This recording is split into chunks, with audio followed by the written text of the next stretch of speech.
Record Store Day Black Friday is coming up on November 26th, and there are a ton of jazz releases this year, so today we're going to go over them all.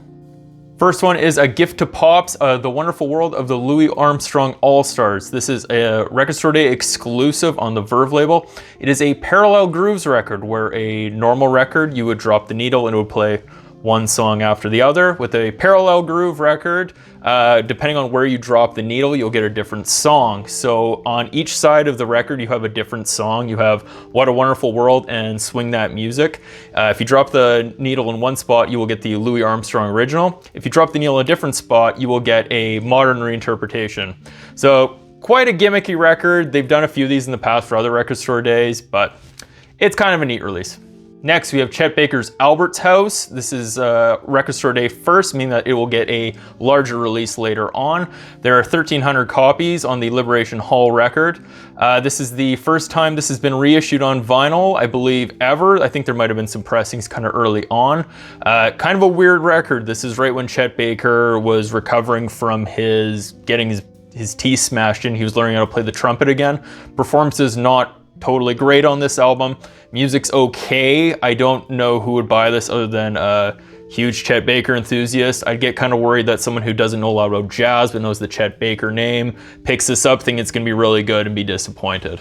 Next, we have Ray Charles live in Stockholm. This is a Record Store Day first. There will be 2,000 copies available worldwide. It's with his orchestra and the Raelettes, and is the first time on vinyl. This was released as part of a Ray Charles box set earlier this year. Interesting enough, the box set is on Spotify, but the Live in Stockholm album is not. It looks like it's going to be a really good set. It's got some of his hits, What I Say, I've Got a Woman. I'm really looking forward to this. I think that if it's well recorded, this is going to be something that I throw in all the time when you have friends over. Just a really good, really fun concert. Next, we have Jackson Conti with SUJINHO. This is on the Madlib Invasion record. There's 4,500 copies, and it is a Record Store Day first. So this is a collaboration between rapper, MC, producer Madlib and Ivan Conti, the drummer for Brazilian jazz fusion band Azimuth. You can listen to the full thing on YouTube. It's really, really good jazz fusion music with sort of a Latin flavor. Madlib himself has quite a bit of credibility with jazz. He did a full remix album of Blue Note tracks a number of years ago. This is a really, really interesting release. It's a double record, so I think it could be a little bit pricey, but I think there's a lot of hip-hop heads and a lot of people are into more kind of funky stuff, maybe some Brazilian music, who are really going to dig this. Next is Chick Corea and Lionel Hampton live in concert 1978. This is a limited run regional release. There's gonna be 1,000 copies available. It is listed on the Record Store Day Canada website, so I'm guessing that Canada might be the only place that it's available, so lucky for us. It's gonna be on clear vinyl, and it's the first pressing in 4 decades. It's a really, really good album, just absolutely beautiful music with Chick Corea, rest in peace, and Lionel Hampton. Very chill, very laid back, but really, really good. You can listen to this thing on Spotify. I'm definitely looking forward to this one. Next, we have Larry Coryell in the 11th House at Montreux. This is a Record Store Day exclusive. 2,000 copies will be available.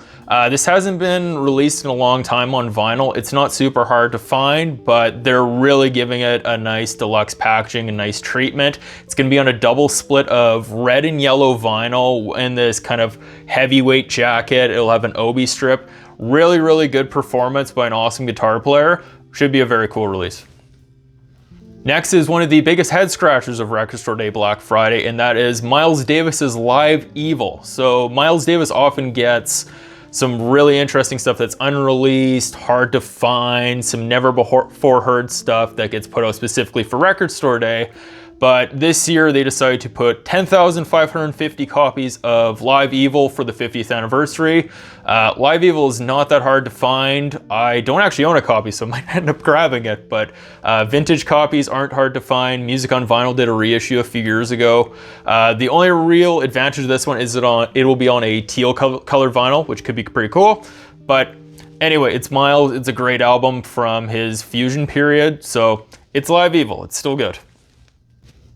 Next, we have Eric ESSIX with Songs for the Deep. This is a Record Store Day first, as well as the first vinyl release of this album. There will be 875 copies worldwide, so very, very hard to get.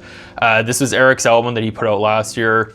It's good. It's good jazz music. He's a good guitar player. Check it out. Speaking of gimmicks, we have Norah Jones with Christmas Don't Be Late. Will be 2,000 copies will be available. This is a Record Store Day exclusive. It is a 3-inch record. A few Record Store Days ago, they put out this little turntable that could play 3-inch records, and they seem to put out a few of these 3-inch records every once in a while. It's a single from her newest Christmas album. If you collect the 3-inch records, I guess you'll probably want to pick this one up too. Next we have Charlie Parker's Bird in LA. This is a Record Store Day first. This is going to be a 4 LP, not sure if it's a box set or just a big jack that holds 4 records, but it's going to be a Record Store Day first. It is also going to be released on CD at the same time. And it is historic recordings from shows that Parker did in Los Angeles over the years. I'm seeing some kind of red flags with it. The track listing shows some songs that say incomplete or fragments as well. The recordings are from the 40s and 50s, so recording quality could be absolutely abysmal in a lot of it. Some could be great. I personally wouldn't take any chances. I'm gonna wait until this is available digitally to maybe listen to it to see if it's worthwhile. A box set that could be worth your time though is Art Pepper, Promises Kept, the Artist House albums. There will be 1,500 copies of this. Record Store Day first. This is a 4 LP set. It was released as a 5 CD box set a few years ago. It is sessions from his last few albums that he did towards the end of his life for Galaxy Records. The liner notes are by his wife and manager, Lori Pepper, as well as there'll be some cool photos from the session. Very, very well recorded, great playing. These albums are all available on Spotify. You can listen to the full sessions from the box set. Really, really good playing. I think that this is going to be something that a lot of jazz collectors are trying to snap up and will be trying to get once the larger release is made. Next, we have the Oscar Peterson Quartet, A Time for Love, live in Helsinki. 2,500 copies, Record Store Day first. 3 LP set, so it could get a little bit expensive, but it's gonna be on translucent blue, which should be really nice, match the cover. Absolutely gorgeous music. 2 of the songs were released on Spotify ahead of time. Very, very nice sounding. You can really hear the audience, you can hear the room. It just sounds beautiful. Joe Pass plays on guitar. Fantastic musicianship, fantastic concert. Really, really, really looking forward to this one. And last but not least, we have Thundercat with Golden Age of Apocalypse. There will be 4,000 copies. This will be a Record Store Day first. If you're not familiar with Thundercat, he is a virtuoso bass player. He plays a 6-string electric bass guitar, kind of a combination of jazz fusion, R&B, hip hop, and pop music. Kind of skewing more towards pop music these days, but this is his debut album from 10 years ago. There's contributions from Flying Lotus, Kamasi Washington, Erykah Badu, among others. A standard black version of this album exists on vinyl, fairly easy to get, but this is really giving it the deluxe treatment for its 10th anniversary. 2 bonus tracks. It's gonna be on translucent red vinyl in a gold sleeve with a hologram sticker, gold holofoil detail. Really, really nice. The pictures look absolutely fantastic on this one, so I'm a big fan. Definitely gonna be trying to get this one. And that's it. Record Store Day 2021 Black Friday. What are you picking up? Let me know down below.